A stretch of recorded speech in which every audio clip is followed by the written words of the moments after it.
Use closing price to create line by connecting dot है ना. समजून जाईल. जिथं नाही समजलं तिथे विचारा. वाचून घ्या बरं लाईन चार्ट बार चार्ट.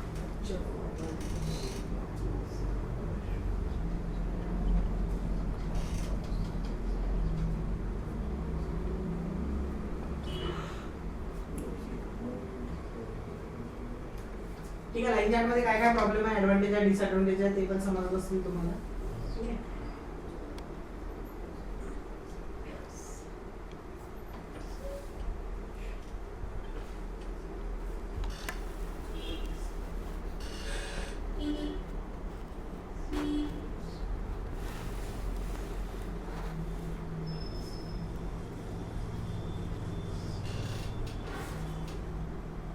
त्याच्यामध्ये आला तरी आणि त्यात काय त्याच्यामध्ये जपानीज मध्ये काय आहे तुम्हाला की सगळं लावतात, रेडीमेड गोष्टी भेटतात समजा.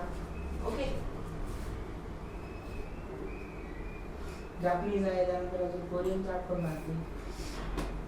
हे लाईन चार्ट वरचा खालचा हा असा बार चार्ट असते, सिंपल दिसलं ना. आणि तो line chart.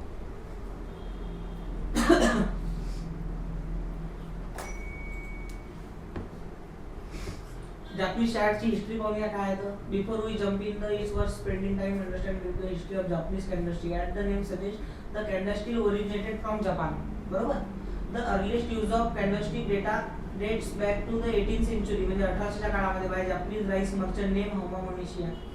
Through the candlestick have been existence long time Japan and probably the oldest from price and this is the western Japanese. Most of candlestick pattern still retain the Japanese name, thus giving oriental feel to technical analysis. Candlestick chart component bullish candle, bearish candle. बरोबर ना. दोन टाइपच्या candle राहतात. Bullish candle कोणत्या कलरची राहते? Green कलरची. Bearish candle कोणत्या कलरची राहते?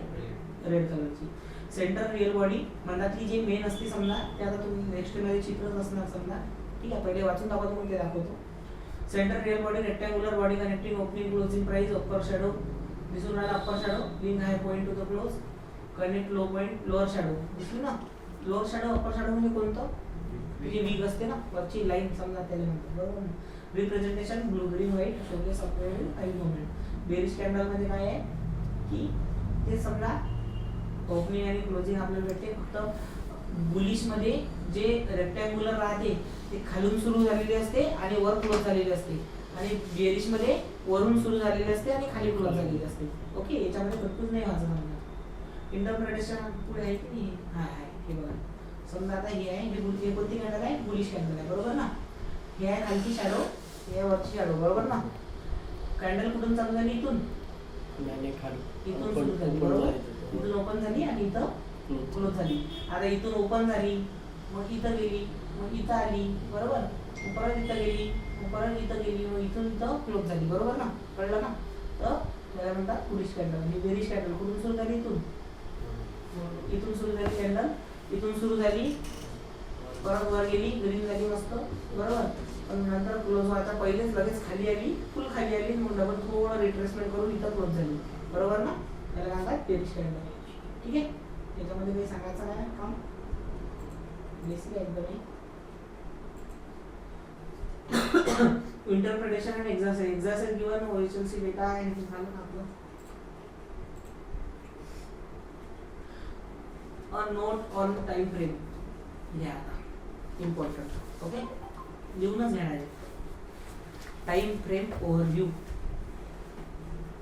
प्रत्येक वेळेस करताना ह्या सगळ्या गोष्टी लक्षात ठेवून काम करायचं. काय आपण लक्षात ठेवायचं आता क्लास करून ट्रेडर आहोत है ना. बिना क्लासचे ट्रेडर नाही आहे. ठरलं की ट्रक खाली करायचा, पोते खांद्यावर घेऊन उचलून टाकायचं, ते काम नाही है ना. ट्रेडर सारखं नाही तर मार्केट दिसलं की तुटून पडायचं, ट्रक दिसला की डायरेक्ट पोते खाली करायचे. ते असते ना मजुराचं काम. ट्रक आला पोत्याचा की जो काही पाहत नाही, काही नाही, डायरेक्ट धडधड पोते खाली करायची सवय राहते. Time frame denote the duration chosen to study specific chart. बरोबर. टाइम फ्रेम काय करतात? एका पर्टिक्युलर टाइम पर्यंतचा आपल्याला चार्ट दाखवतात. बरोबर ना. पॉप्युलर टाइम फ्रेम कोणते आहेत? 30 मिनिटं, 15 मिनिटं, 5 मिनिटं. बरोबर. हे जास्त करून लोक यूज करतात. त्यानंतर दुसरं काय तर मंथली लावू शकता तुम्ही, वीकली लावू शकता आणि डेली लावू शकता. फॉर एक्झाम्पल आपल्याला डेलीचा ट्रेड घ्यायचा इंट्राडे. बरोबर. तर मग आपण मंथलीचा चार्ट लावू का? डेलीचा ट्रेड घ्यायसाठी नाही लावणार. बरोबर. आपल्याला जर डेली अपडेट करायचा डेलीचा चार्ट लावायचा. बरोबर. कस्टमायझेशन पण करू शकतो आपण. ट्रेडर अँड ऍडजस्ट फ्रेम म्हणजे तुम्हाला आता 5 मिनिटाची नाही आपल्याला ऍडजस्ट होऊन राहिली, 10 मिनिटाची करू शकतो, 15 मिनिटाची करू शकतो, एका दिवसाची करू शकतो. राईट.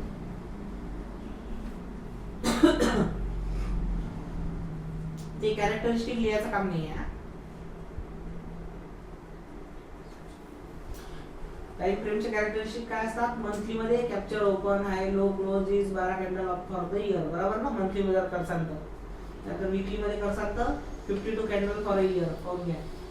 कारण की एका वर्षात किती मंथली जर करसाल तर एका वर्षात किती कॅन्डल राहतील? एका वर्षाच्या एका महिन्याची एक मंथली मध्ये 12 वर्षाच्या 12 कॅन्डल. बरोबर ना. हे तुम्हाला कोणालाच माहिती नसेल की किती वर क्लिक केलं की किती कॅन्डलचा चार्ट ओपन होते. बरोबर ना. कधी विचार पण नाही केला आपण. बरोबर. तर जेव्हा पण आपण मंथली वर क्लिक करतो, बरोबर, तर एका वर्षाचा चार्ट ओपन होते आणि वर्षाच्या कॅन्डल किती येतात? 12. जेव्हा तुम्ही वीकलीचा चार्ट ओपन करता तेव्हा एका वर्षाचा चार्ट ओपन होते आणि कॅन्डल किती राहतात त्याच्यात? 52. कारण की 52 हप्त्याचं एक वर्ष. 52 हप्त्याचंच राहिलं नाही वर्ष. बरोबर ना. त्यानंतर डेली मध्ये जर करसाल समजा तर किती येते? 252 कॅन्डल. पण 252च येतात. एक वर्षात 365 दिवसाचं राहते. 30 दिवसाच्या मार्केटमध्ये फक्त 22 दिवसाचं मार्केट असते. 8 दिवस सुट्टी असतात, शनिवार आणि रविवार. बरोबर ना. त्यामुळे ते 252. इंट्राडे काय आहे? इंट्राडेचं varies from 30 minute to 5 minute. बरोबर ना. 5 मिनिटं, 2 मिनिटं, 1 मिनिटं घ्यायला आहे. त्याच्यात अजून ऍडव्हान्स आहे. 2-5 जेवढं म्हणशील तेवढा हे करता येतं. Candle count and trader stance. Candle increase Y time frame reduction. समजून राहिलं काय म्हणून राहिलं?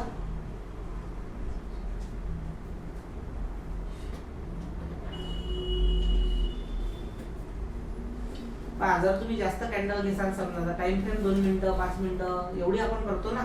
बरोबर का. नाही कळलं? पहा for example gold Lepcha trade आहे. बरोबर. गोल्ड लेप मध्ये आपण काय करतो?